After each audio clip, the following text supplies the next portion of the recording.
وإذا تتلى عليهم آياتنا بينات تعرف في وجوه الذين كفروا المنكر يكادون يسطون بالذين يتلون عليهم آياتنا قل أفأنبئكم بشر من ذلكم النار وعدها الله الذين كفروا وبئس المصير.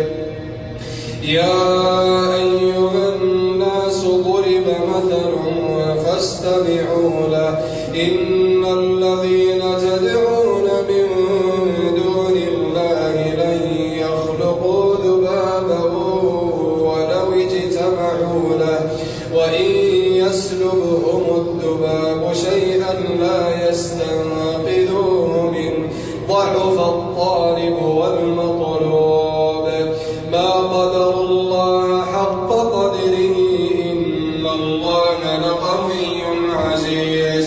الله يصطفي من الملائكة رسلا ومن الناس إن الله سميع بصير له ما بين أيديهم وما خلفهم وإلى الله ترجع الأمور. يا أيها